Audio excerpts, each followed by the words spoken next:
வணக்கம். இன்னைக்கு நம்ம வீடியோவில் வஞ்சரம் மீன் குழம்பு எப்படி செய்யலான்னு பார்க்கலாம். அதுக்காக நான் 1/2 கிலோ வஞ்சரம் மீன் எடுத்து கழுவி சுத்தம் பண்ணி வச்சுருக்கேன். 1 கப் சின்ன வெங்காயம், இது ஒரு 30 சின்ன வெங்காயம் நீல வாக்கில் கட் பண்ணது, 3 டேபிள் ஸ்பூன் அளவுக்கு தேங்காய் துருவியது, 2 பச்சை மிளகாய், ஒரு 10-11 பூண்டு பல், 2 மீடியம் சைஸ் தக்காளியை கட் பண்ணி வச்சுருக்கேன், 1 டீஸ்பூன் மஞ்சள் தூள், 3 டீஸ்பூன் தனி மிளகாய் தூள், 4 டீஸ்பூன் மல்லித்தூள், தாளிப்புக்கு 1/2 டீஸ்பூன் வெந்தயம், கொஞ்சமாக கருவேப்பிலை எடுத்திருக்கேன். இந்த வஞ்சரம் மீன் குழம்புக்கு ஃப்ரெஷ் மசாலா அரைக்க போகிறோம். அதுக்காக 1/2 டீஸ்பூன் மிளகு, 1/2 டீஸ்பூன் சீரகம், 1/2 டீஸ்பூனுக்கு கம்மியாக கொஞ்சமாக வெந்தயம் எடுத்திருக்கேன். ஒரு பெரிய லெமன் சைஸ் புளி கரைச்சி எடுத்து வச்சுருக்கேன், அதோட ஜூஸை மட்டும் எடுத்து வச்சுருக்கேன். உப்பு தேவையான அளவு, எண்ணெய் தேவையான அளவு. மீன் குழம்புக்கு எப்போவுமே நல்லெண்ணெய் தான் யூஸ் பண்ணால் நல்லாயிருக்கும். நான் இன்றைக்கும் நல்லெண்ணெய் தான் எடுத்துக்கிற போகிறேன். இப்போ எப்படி செய்யலான்னு பார்க்கலாம். இப்போது ஒரு கடாய் எடுத்திருக்கேன். இப்போ கடாய் சூடாகிடுச்சு. இதில் நம்ம மசாலாவுக்கு தேவையானதை வறுத்தலாம். வாசனை வர வரைய வறுத்துக்கலாம்.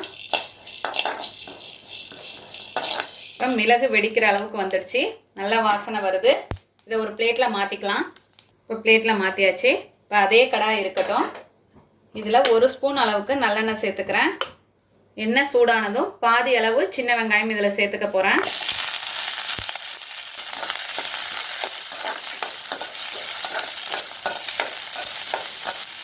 இதில் 5 பூண்டு பல் சேர்க்குறேன்.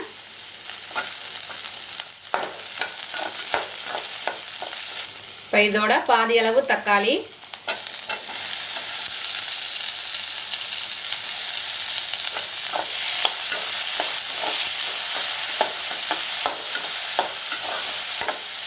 இதோட தேங்காய் துருவல் சேர்த்துடலாம்.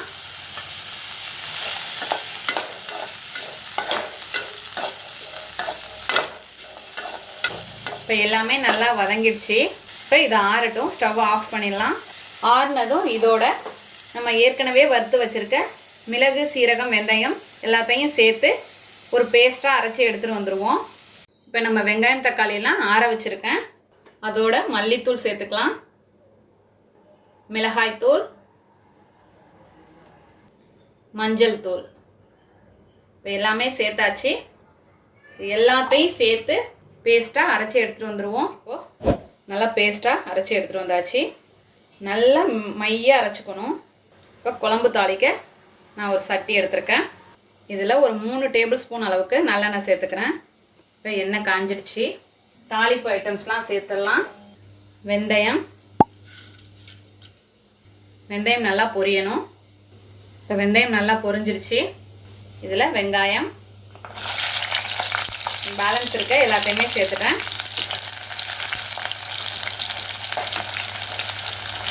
மீன் குழம்புக்கு சின்ன வெங்காயமே யூஸ் பண்ணுவேன், அதான் டேஸ்டியாக இருக்கும். இதோட பூண்டு பல்,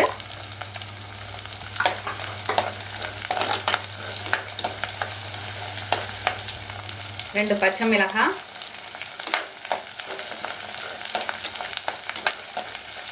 கொஞ்சம் கருவேப்பிலை போட்டு நல்லா வதங்கட்டும். இப்போ இதில் குழம்புக்கு தேவையான அளவு உப்பு சேர்த்துடலாம். நான் 1 டேபிள் ஸ்பூன் அளவுக்கு உப்பு சேர்த்துருக்கேன், வேணும்னா அப்புறம் சேர்த்துக்கலாம். இப்போ தக்காளி,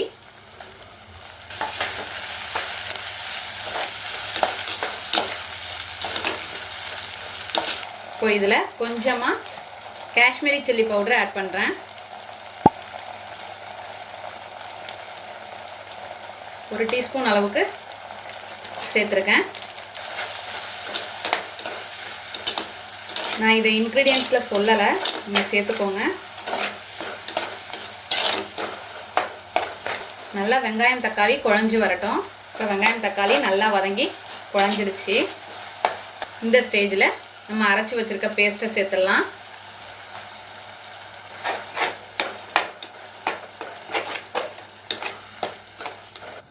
கொஞ்சம் தண்ணி அலசி சேர்த்துக்கிறேன். இப்போ நம்ம புளி கரைச்சி வச்சுருக்க தண்ணியை சேர்த்துக்கலாம்.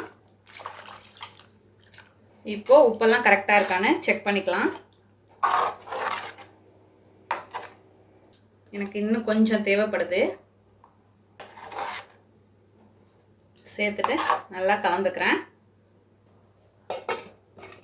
இப்போது பச்சை வாசனை போகிற அளவுக்கு கொதிக்கட்டும். ஒரு 7லேருந்து 8 நிமிஷம் போல் கொதிக்கட்டும். இப்போது 8 நிமிஷம் ஆயிருக்கு. ஓப்பன் பண்ணி காட்டுறேன். இப்போ குழம்பு நல்லா கொதிச்சு வந்துட்டுருக்கு. இப்போ ஃப்ளேமை கம்மி பண்ணிக்கலாம். இப்போ எண்ணெயெல்லாம் பிரிஞ்சு ஆடை படிகிற ஸ்டேஜ் வந்துடுச்சு. இந்த ஸ்டேஜில் நம்ம மீனை சேர்க்கலாம். இப்போ மீனெல்லாம் சேர்த்ததும் ரொம்ப கிளறி விட வேண்டாம், லைட்டாக கலந்துக்கலாம், இல்லைன்னா மீன் உடஞ்சிரும். கடைசியாக கொஞ்சமாக கருவேப்பிலை. இப்போ மீடியம் ஃப்ளேம்லேயே தான் வச்சுருக்கேன். இப்போ மூடி போட்டுடலாம். மூடி போட்டு ஒரு 5 மினிட்ஸ் கொதிக்கட்டும். அப்புறம் ஸ்டவ்வை ஆஃப் பண்ணிவிட்டு ஒரு 15 மினிட்ஸ் கழித்து ஓப்பன் பண்ணி காட்டுறேன். இப்போது ஸ்டவ் ஆஃப் பண்ணி 15 நிமிஷம் ஆகிடுச்சு. ஓப்பன் பண்ணி காட்டுறேன். பாருங்கள், சூப்பராக ரெடி ஆகிருக்கு. அப்படியே எண்ணெய் பிரிஞ்சு ஆடை படந்துருச்சு. அவ்வளோதான், நம்மளோட அருமையான அற்புதமான வஞ்சர மீன் குழம்பு தயாராகிடுச்சு. இதே போல் நீங்களும் உங்கள் வீட்டில் செஞ்சு பார்த்துட்டு எப்படி வந்துச்சுன்னு கமெண்ட்டில் சொல்லுங்கள். தேங்க்யூ.